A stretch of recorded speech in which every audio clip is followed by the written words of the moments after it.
Bien, amén, hermana Heréndira, no conocía, no sabía que tenía ese talento también.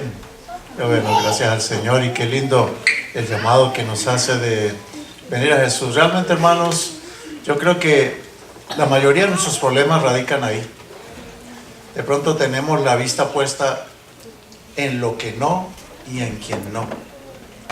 Y cuando uno tiene la vista puesta en lo que no y en quien no, pues la vida de unos miserables, tristes, la vida es mala. Así sepamos demasiado. Oremos, hermanos. Señor, te rogamos ahora que al abrir tu palabra, tu Espíritu sea el que hable. Yo no. No mires a mí, no me mires a mí, Señor. Yo solamente un instrumento. Permite que Jesús pueda ser exaltado. Permite que el Espíritu hable a cada corazón y que nosotros podamos distinguir el mensaje y que podamos aplicarlo en nuestras vidas. Lo pedimos en el nombre de Jesús. Amén. ¿Cuál es el mayor milagro? Si ustedes y yo tuviéramos que escoger cuál es el mayor milagro que pueda pasar, ¿cuál creen ustedes que es? El Señor, cuando Él comienza su ministerio, el primer sermón de Jesús se parece mucho al último. O mejor, Jesús comienza su ministerio con una frase y con la misma frase la termina. Mire qué interesante. Vamos allá a Lucas capítulo 4. Lucas capítulo 4. Si ustedes notan en el versículo 16, Lucas 4 ocurre después de su bautismo. Él se fue al desierto, estuvo 40 días en el desierto y regresa a Nazaret, y en Nazaret comienza su trabajo. Y qué interesante su primera frase, cuando nunca antes la Biblia registra que Cristo hubiera predicado. Él estuvo sujeto a sus padres. ¿Y por qué no lo hizo antes? Porque había una profecía, la profecía de Daniel, donde decía que en la última semana de las 70 semanas, y no es el punto de hoy en día, pero allá dice el profeta Daniel, que en la última semana de las 70 semanas proféticas, el Mesías aparecería. Y eso se cumplió solamente, la última semana se cumple en el año 27. Y justo en el 27 se bautiza y comienza. Porque él estaba esperando el cumplimiento de la promesa. El cumplimiento de la profecía.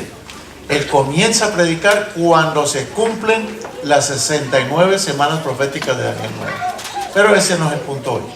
Algún día vamos a tener aquí un seminario solo sobre Daniel. Toda una semana estudiando solo sobre Daniel, para que nos quedemos asombrados. Y noten ustedes que cuando a él se le dice predicar, él tomó el rollo. No habían Biblias, eran rollos. Y escogió el rollo del profeta Isaías. Y teniendo Isaías tantos capítulos, se le dio por buscar un capítulo especialmente en Isaías. Y comienza, mire la primera frase que Jesús dice como pastor de las ovejas, como ministro. El Espíritu del Señor está sobre mí.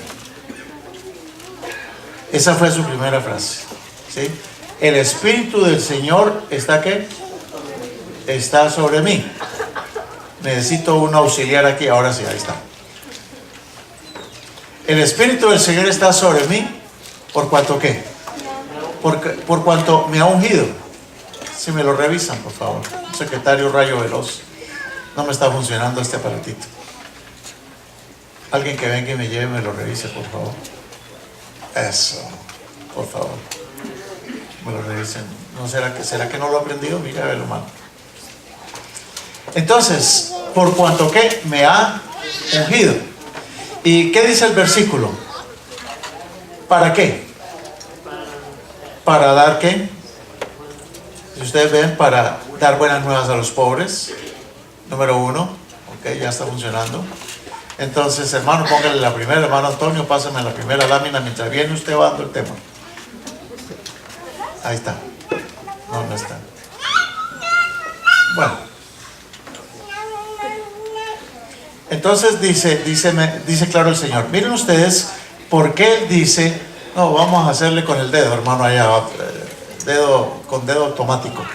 Bueno, dice, me ha ungido para que, número uno, para dar buenas nuevas. O sea, Jesús necesitaba el Espíritu Santo, que el Espíritu Santo se posicionara completamente de Él en su ministerio, y el Espíritu Santo lo iba a capacitar para que varias cosas. Número uno, no es porque Él no pudiera, Él no necesita el Espíritu Santo para funcionar, sino que si Él toma la naturaleza humana, Él tiene que actuar como un ser humano podría actuar.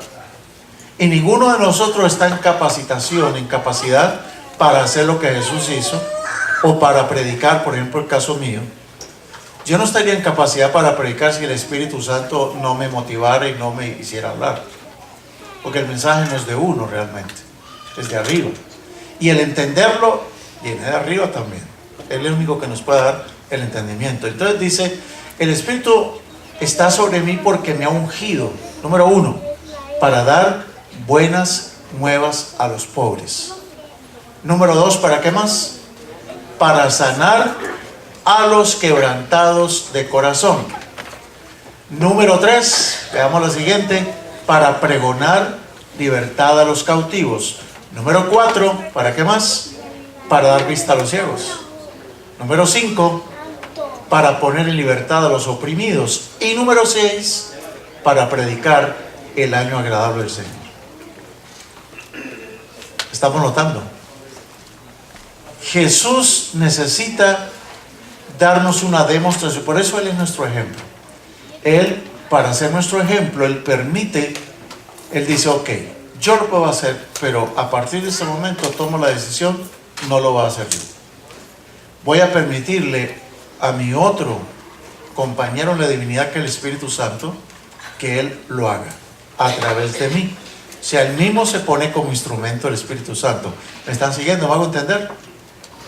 Él se somete, se sujeta, Él se vacía a sí mismo, Él se anonada, Él se autolimita. Dice, yo no voy a hacer las cosas como los hombres no la pueden hacer. Voy a hacer las cosas como cualquier persona lo podría hacer.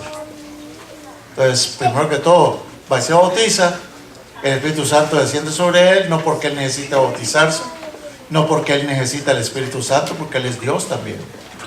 De modo que es porque está actuando como un ser humano. Esa es la mayor humillación que pueda existir.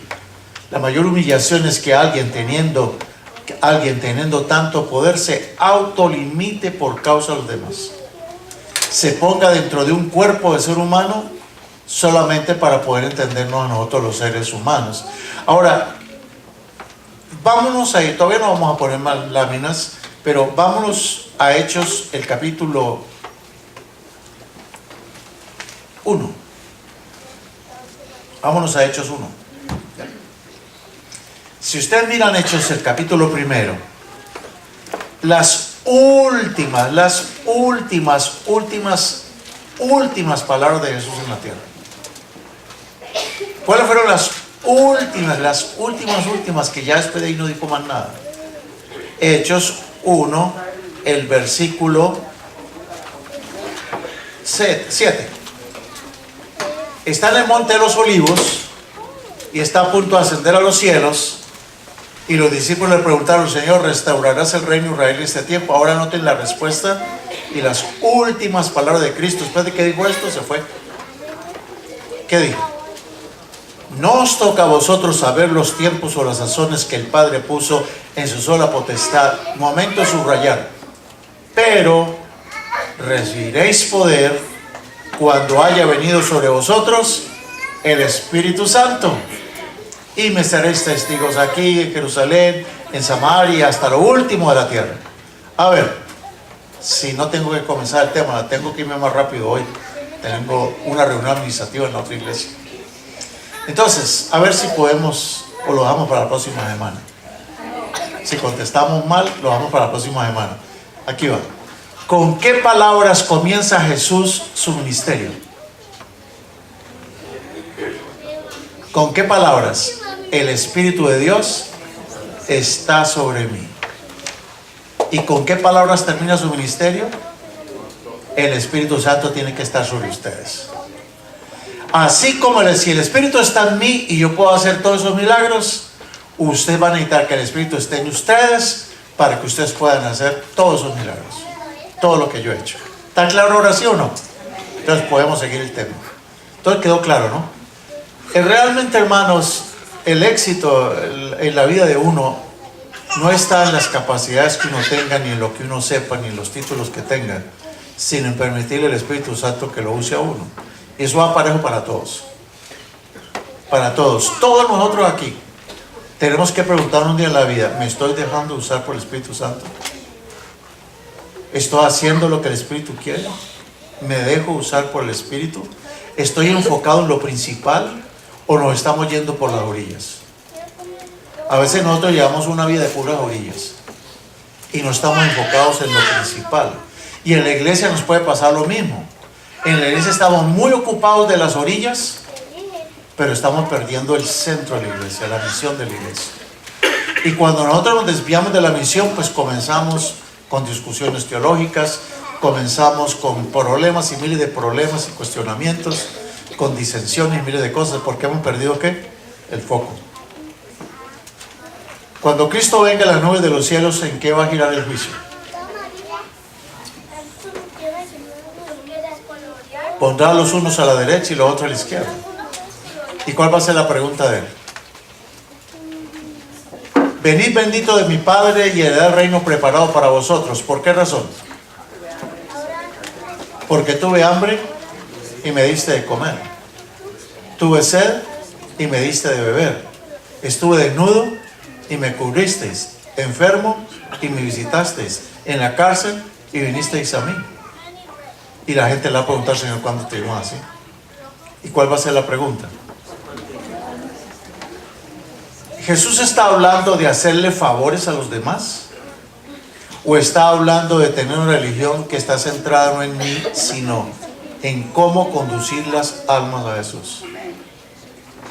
Porque cuando está hablando de hambre, lógico, hay que darle a la gente que tiene hambre, darle de comer, pero no se trata de ir a repartir comidas por repartir comidas y no darles el pan de vida a la gente. Nosotros, la iglesia no fue establecida para hacer programas sociales, sino que fuimos establecidos para que a través de programas sociales presentemos ¿a quién? A Cristo. Si yo solamente doy de comer a los pobres, pero no les doy la palabra a la gente, si no los llevo a esa relación, después de que les satisfago su estómago, si no los conduzco a Jesús, lo único que estoy haciendo es lo que el gobierno puede hacer, ¿o no? ¿No lo puede hacer el gobierno eso, darle de comer a los pobres? ¿Sí?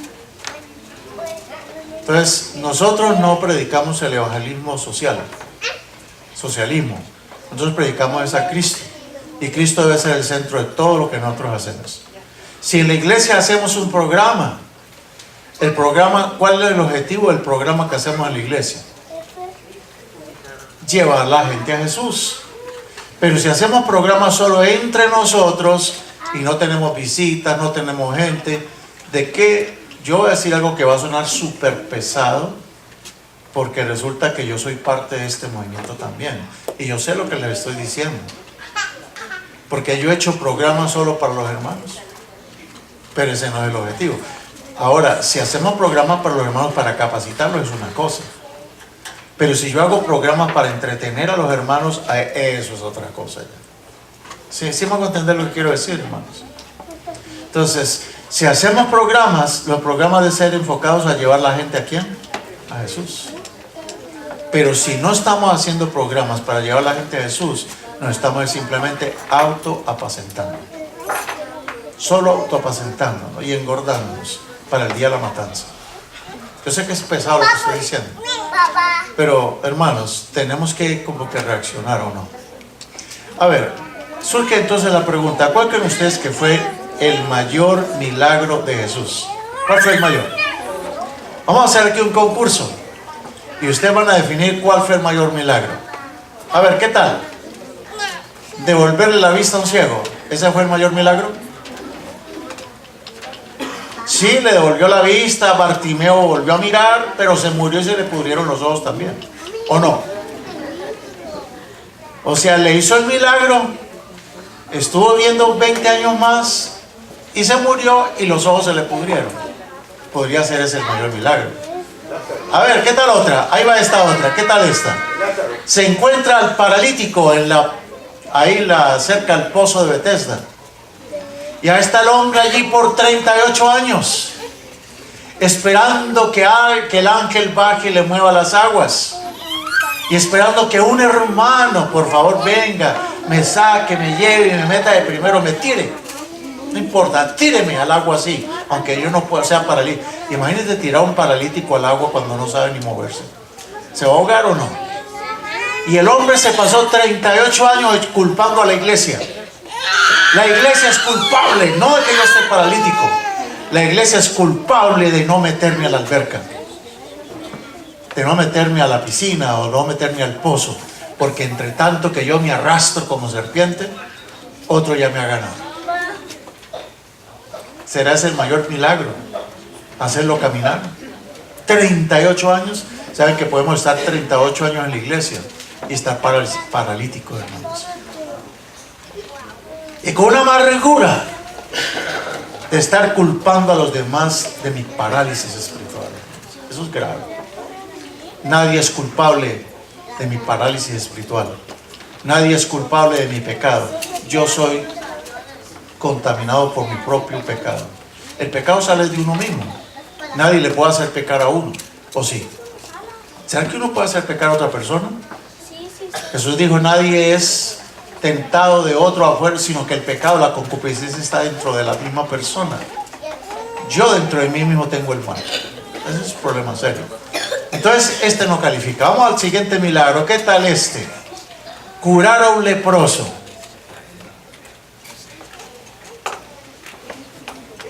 ¿Qué tal es? Un leproso se le está cayendo la carne a pedazos, la nariz se le cae, se les iba cayendo el cuerpo a pedazos y ni se daban cuenta. Estaban haciendo pupusas allí y de pronto él ponía la mano allí en el comal ardiendo, ya supuestamente estaba apagado, y ponía la mano y se estaba quemando. Decía, oiga, algo está quemando, decía el leproso. Oiga, ¿qué se estará quemando? Era la mano que le estaba quemando. O sea, pierde la sensibilidad en su cuerpo y se les quema, se le cae. Y Jesús sanó a un leproso. ¿Será que ese fue el mayor milagro? El paralítico caminó por los próximos 20 años y se murió. Y ya sus piernas no se movieron más, quedó súper paralítico ahora sí. El leproso, sí, se recuperó, no tuvo que ir a un médico, un estilista, no tuvo que ir a un médico cirujano estético ni nada. Ya se sanó, tenía piel de niño de 12 años. ¿Y qué pasó? Se murió. Y esa piel se la comieron los gusanos también. ¿O no? Miremos a ver cuál fue el mejor milagro de Jesús. El endemoniado. Uy, se encontró un endemoniado al otro lado del lago. ¿Y lo sanó o no? ¿Cuántos demonios tenía el endemoniado? Una legión. ¿Cuánto era una legión? 2000 demonios. Oiga, sacarle 2000 demonios a una persona, ¿no creen que es un gran milagro? Y sin embargo, ¿qué pasó? Se murió. ¿Cuál es el mayor milagro? ¿Qué tal este? A ver, pensemos el hombre que tenía la mano tiesa, allá la mano seca, y Jesús lo sanó o no. Sí, pero se murió y la mano se le pudrió también. Y sacó a Lázaro de la tumba. ¿Será que ese es el mayor de todos los milagros? El pobre Lázaro resucitó y esa semana lo andaban buscando para matarlo. Si lo han leído, no, el deseo de toda la gente dice que a Lázaro lo buscaban para matarlo porque junto con Jesús también, porque era el mayor testimonio del poder de Jesús, Lázaro. Pero ya había resucitado antes a la hija de Jairo, un fariseo principal. Ya había resucitado al hijo de la viuda de Naín. ¿Será que resucitar a una persona es el mayor milagro? No, el Lázaro se murió después, años después volvió y se murió. ¿Cuál será el mayor milagro? ¿Qué tal? Resucitar al hijo de la viuda de Naín, también se le murió el niño. Haberle quitado el flujo. Imagínense una mujer por 12 años con flujo. Y todo el mundo supo en el pueblo que tenía flujo. Y donde se sienta una mujer con flujo, contamina la silla. En esa cultura. Y si tenía flujo, no podía ir a la iglesia. A la iglesia no, al templo. Y esa mujer gastó todo lo que tenía con médicos. Y ni siquiera Jesús se detuvo en la multitud para decir, venga mujer, venga, la sano. No. Ese fue un milagro que Jesús no se dio cuenta que era le quitaron el milagro sin darse cuenta. Él sabía. Pero vamos a decirlo así. Él va caminando, la multitud lo empuja, lo aprieta, y la pobre mujer que ya no tenía más esperanza, ella aprovechó la montonera. Porque si ella viene de frente a Jesús, la gente dice, uy, mira una mujer impura. Pero ella aprovechó el desorden, la gente queriendo pedirle autógrafos a Jesús, selfies con Jesús y todo eso. La gente amontonándose con Jesús, lo tocaban. Y la mujer por detrás de todo se fue agachadita y dijo, si yo tan solo tocara el borde. Yo me imagino que a la pobre la pisotearon más de una vez. Le pisaron los deditos mientras iba arrastrándose. Y le tocó el borde y quedó sana. Y Jesús se detiene. Salió poder de mí. Y Pedro dice, Señor, todo el mundo te anda tocando y tú dices, alguien me ha tocado. ¿Cómo es eso, Señor? ¿Será que este fue el mayor milagro? ¿No? Bueno, entonces vamos a decir que el mayor milagro no es con personas. Entonces, ¿qué tal este milagro? ¿Qué tal les parece este? La multiplicación de los panes y los peces. ¿Ese fue el mayor milagro?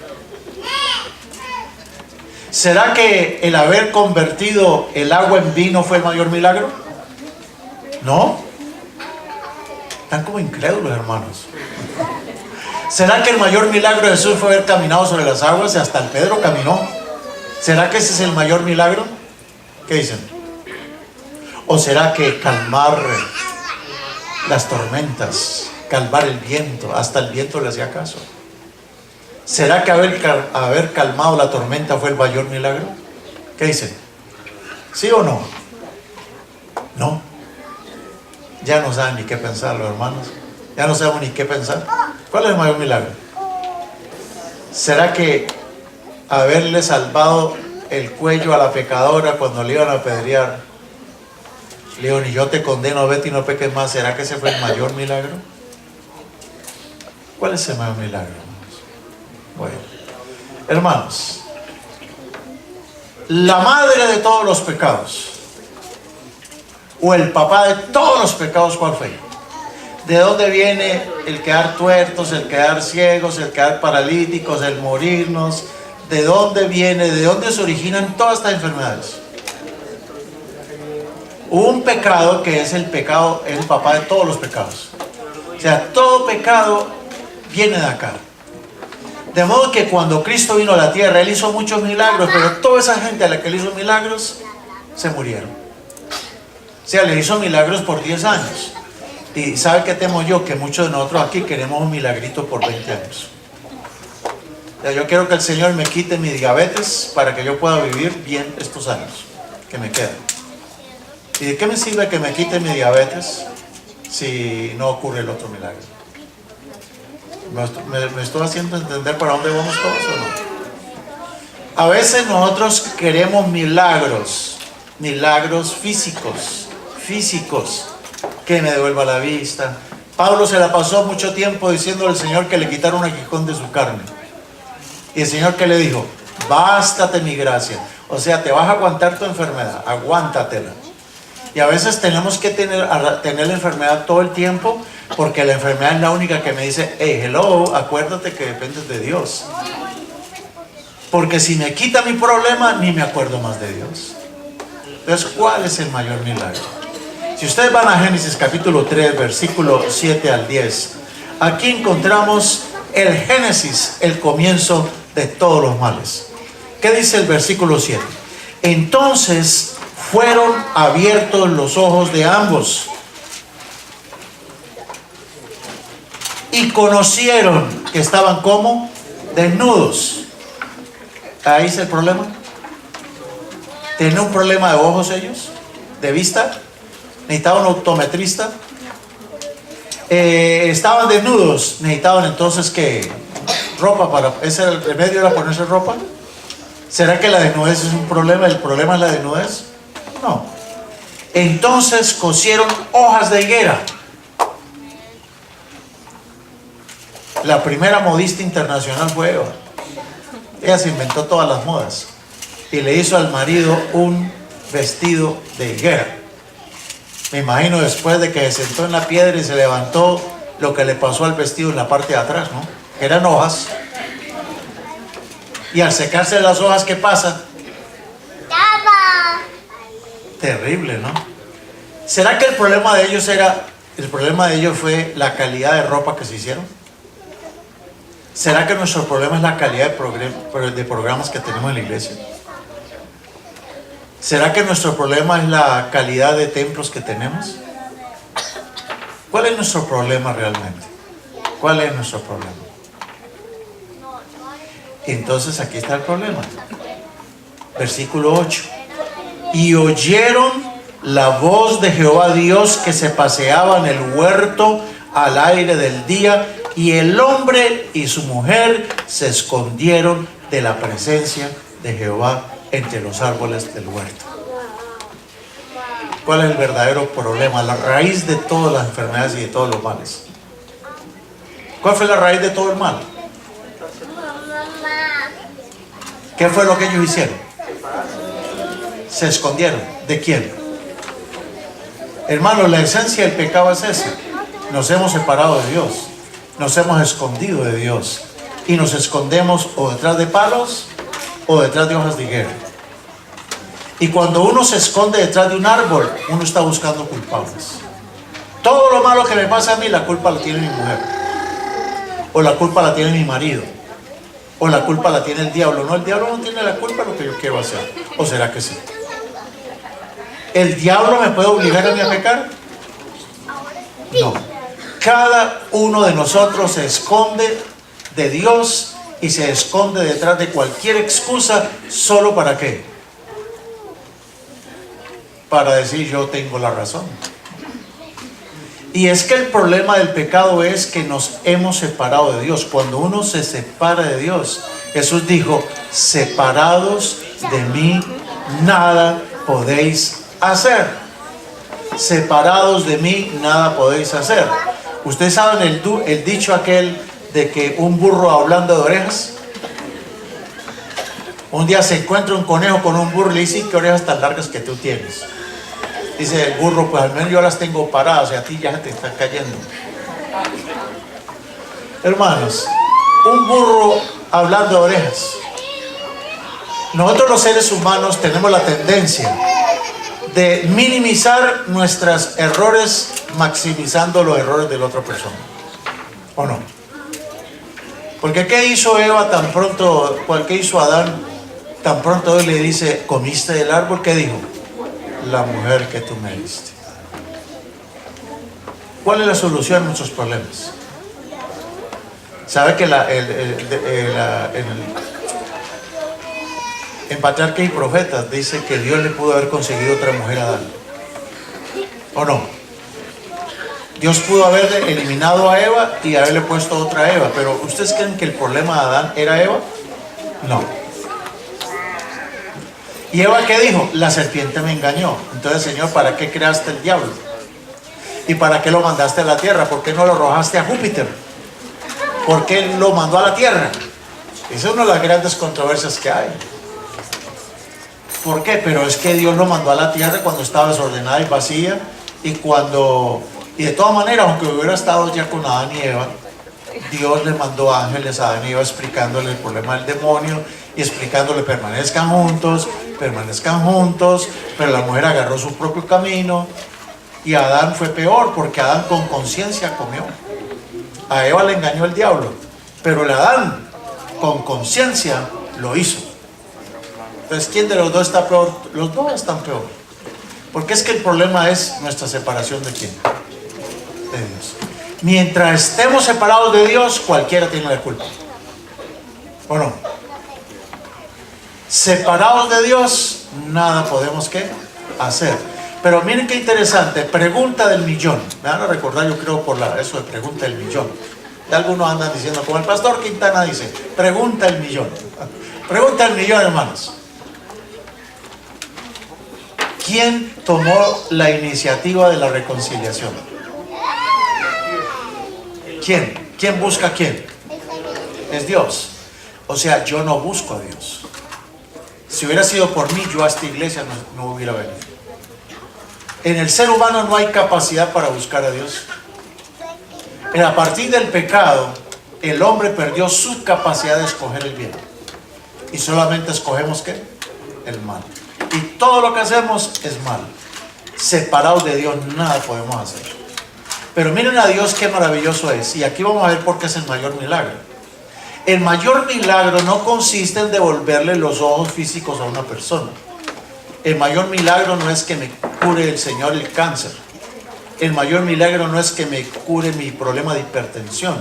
El mayor milagro no es que me cure mi problema de diabetes. El mayor milagro no es que me cure mi problema de lo que sea. ¿Cuál es el mayor milagro? ¿Cuál será el mayor milagro? A veces nosotros queremos acabar con los síntomas. Queremos acabar con los síntomas, pero no con el problema de todo el origen de todo el pecado. ¿Cuáles son los síntomas? Pues la fiebre, dolor de cabeza, hinchazón, inflamación, esos son síntomas. Y la gente quiere tomarse un remedio que le quite el síntoma. Pero ¿qué saco yo con que me quite mi inflamación si no soluciono el problema que me está inflamando? Entonces nosotros buscamos soluciones muy humanas, muy rastreras, muy de hojas de higuera. Y miren ustedes la solución del Señor. Hay 2 versículos en Génesis que valen la pena, todo Génesis y todo el libro, toda la Biblia. 2 versículos. Génesis 3, 21. Ahí va. ¿Qué dice Génesis 3, 21? Y Jehová Dios hizo al hombre y a su mujer túnicas de pieles y los vistió. ¿Cuál le parece? ¿Cuál es la solución según Dios? Primero que todo, le resolvió un problema que tenía. ¿Cuál era el problema que tenía? Hojas de higuera. Su desnudez. Y su desnudez vino porque perdieron el manto de justicia que los cubría. Ellos perdieron ese manto de justicia. De modo que la solución no era ponerles otro vestido. La solución no era un tratamiento allí para mejorar la salud. La solución era otra. Tuvo que sacrificar un cordero inocente, quitarle la piel y con esa piel cubrirlos. Ese es un tremendo mensaje evangélico. Cuando digo evangélico no estoy refiriéndome a una iglesia, estoy refiriendo al gran mensaje de las buenas noticias de Dios. La única forma en que ustedes podrán estar delante de mí para que no se escondan más de mi presencia, para que no tengan miedo, es permítame que los cubra con otro manto, no de higueras. Porque los seres humanos, para solucionar nuestros problemas, vamos a un psicólogo. Pero un psicólogo lo único que me puede dar ¿sirven los psicólogos? Claro que sí sirven. Pero los psicólogos me dan hojas de higuera, a menos que sea un psicólogo cristiano. Porque si un psicólogo cristiano te va a dar las soluciones, ¿quién? Es Cristo Jesús. Realmente, hermanos, los psicólogos, los sociólogos, los pastores no solucionamos los problemas de nadie. Nosotros solamente podemos decirle a la gente, hermano, mira, yo no te puedo sanar, pero busca a Jesús. Él es el único que te puede sanar. Esa es la razón de ser de los profesionales, psicólogos, de los pastores, de todos los educadores, los que estamos en el mensaje, es conducir las personas a Jesús. Pero el momento en que tú pones tus ojos y tu confianza en el psicólogo, en el maestro, en el pastor, en el presidente, te perdiste ya. Porque es un ser humano también. Y también se equivoca. Y también necesita un salvador, ¿o no? Entonces mi vida yo no puedo hacerle un attachment, tomar mi vida como un attachment a otra persona, es a Jesús. ¿Me hago entender cuando digo attachment? Aquí somos medio gringos todos. Yo no puedo pegarle como cuando usted le pega un documento a otra cosa, un attachment, le pega algo. Esos son hojas de higuera, porque las hojas de higuera fueron puros attachments. Y a nosotros nos parece que las soluciones son attachments, hojas de higuera, soluciones humanas. Pero la solución humana es por un rato nada más. Y necesitamos cambiar al pastor de la iglesia, es un attachment, es una hoja de higuera. El otro pastor que venga tampoco va a solucionar mi problema. Porque el problema de nosotros, ¿cuál es? ¿Cuál es el gran problema del ser humano? Claro que los programas ayudan, claro que hay pastores que tienen más estilo, más dones quizás, claro que se necesita presupuesto, claro que sí, eso ayuda, pero esa no es la esencia. Porque en la Biblia vemos casos de gente sin 5 centavos y tremendas victorias que lograron, ¿o no? Entonces no es el dinero, no es el líder que tiene. Hermano, Josías, ¿de quién era nieto? De Manasés, el peor rey de toda la historia de Judá. Manasés, el más corrupto y dañado de todos los reyes. Y sin embargo, ¿qué? O sea, Josías podía decir, si no me estoy equivocando, podía decir la culpa, yo traigo toda la herencia, es que yo soy malo.